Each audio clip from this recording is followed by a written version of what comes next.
What happens in one state affects what happens in the other states. Because these countries have people who cross borders, who are doing business. So when there is a problem in one country, it affects the citizens of the others. As we speak today, there's danger in Tanzania's democracy. Danger that we need all to condemn across the world, and more especially the East African community. Tuko vizuri, wanayataka wanayapanga, na mzigo ni huu.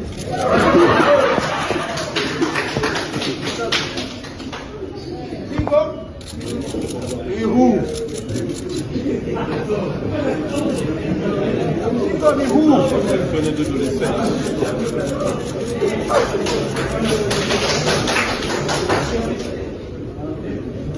Wanayataka, wanayataka, wanayapata.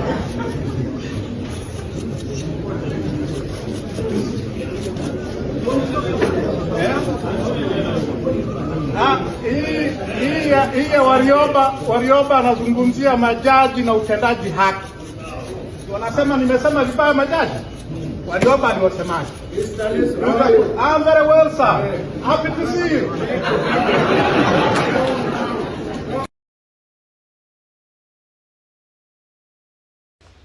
I have done videos about East African community. I'm not seeing that whether people are so much interested in watching them, but I'll still do because I feel we need to raise our voices against any form of injustice. Also, let me take this moment to thank Justice David Kenani Maraga today for attending the court session where Tundu Lissu was brought to court. After they deported Martha Karua, that did not intimidate Kenyan politicians or Kenyan leaders like Justice David Kenani Maraga, who took his time to attend the trial. That was a good sign and that was courageous. Kudos to Justice David Kenani Maraga. Why am I saying there's danger in Tanzania? Before I take you through, if this is the first time you're watching my videos, kindly take a second or two to subscribe, like, and also comment. Ladies and gentlemen, for those who want my number to share with me on any topic and also actually be able to enlighten me on various political matters, my number is always here. If you want to support the channel as well, reach out to me through my number. Ladies and gentlemen, let me give you 2 seconds to subscribe before I proceed. Thank you so much for subscribing. May God bless you. Tundu Lissu is the leader of Chadema. I'm doing this video almost for the second time this week. Tundu Lissu, one time under John Pombe Magufuli, he was shot 16 times despite even being charged in court on various issues. God helped this gentleman and right now he's still alive. Tundu Lissu, after being shot, he was exiled. He actually went to Belgium for all those years.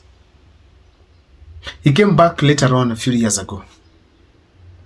Tundu Lissu has been very active in the Tanzanian politics. He was actually indicating that he was going to fight for the president this year.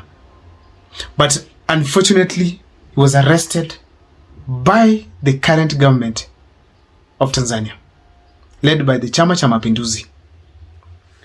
Tundu Lissu, following his arrest, his party has been banned to participate. It's alleged that his party Chadema has been banned from participating in the coming general election in in Tanzania. Ladies and gentlemen, that is not the shocking part of that story from Tanzania. The shocking part of that story from Tanzania is that the father of East African community, or even the father amongst the fathers of Africa, it is Mwalimu Julius Maraga Nyerere. A gentleman who put Tanzania on the right track. A gentleman who brought Jamii, Undugu, within the East African community.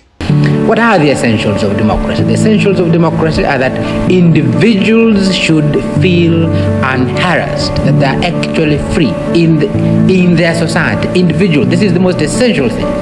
I never see why an individual should not feel free because of a machinery of election. And the two party or the one party is really based. Mwalimu Nyerere taught values that were actually emanating from Tanzania to the rest of Africa. He joined the forefathers to fight for this country, and he left a united and peaceful Tanzania. Mwalimu Nyerere, I don't think that amongst his values, it was to shoot someone 16 times because of his opposing government. It was not to arrest him and put him in jail and charge him on funny charges, funny allegations, simply because he's raising the voice against the government. That was not the mission of Mwalimu Nyerere. And as you speak today, Mwalimu Nyerere must be disappointed that despite the milestones that Tanzania has made to have a female president in power, still a female president can be able to propagate some of these bad and heinous acts of overseeing bad things happening on the opposition of Tanzania. That is another shocking part. A woman in power, but such cruel things are happening to the opposition people. Ladies and gentlemen, if you listen to the lady, that is Mama Samia Suluhu, you'll see an angel, a smart lady, soft-spoken, somebody who really means well for the people of Tanzania. But when you see what is coming out in opposition, you'll sit down and ask yourself, where is Tanzania heading? It might sound like it's not our business as Kenya. No, Tanzania is us. Tanzania is our business. Because if Tanzania thrives, Kenya will thrive more. Kenya will thrive more. If Tanzania does well in the economy, Kenya does well. If Tanzania is secure, we will emulate Tanzania. If Tanzania is united and embracing democracy, we will be able to embrace it here in Kenya. So therefore, Tanzania and Kenya, we are inseparable. So therefore, when we see a lady leading Tanzania to that direction, it is questionable. Apart from that, is that the majority of the people in Tanzania are Muslims. The majority of the people in Tanzania go to a mosque, kwenda kusali. I don't think the Muslim community encourages these kind of acts that are happening right now in Tanzania. How I feel that the imams to come out, the sheikhs, and condemn this kind of moves by the current Chama cha Mapinduzi to deal with none other than Tundu Lissu, the person from the opposition party Chadema. I wish that happens. This is where we want to see whether in the country today we need even to have now a Muslim leading this country, because the values they actually embrace in Tanzania, they are working in the country. Therefore, rise up Tanzania, rise up the Muslim community, and speak against some of these bad things that are happening in Tanzania. I hope it is happening. Maybe probably it's not because, maybe it's because it's not captured on the mainstream medias, particularly these ones of Kenya. That's where probably we're not able to see. Another thing that is shocking right now, it's the dictatorship that is crossing across Africa, where we realize that leaders really don't want to leave power, fear competition, fear completely opposition. They don't want to just be opposed. They want to create fear. They are focused to invest in fear than actually development.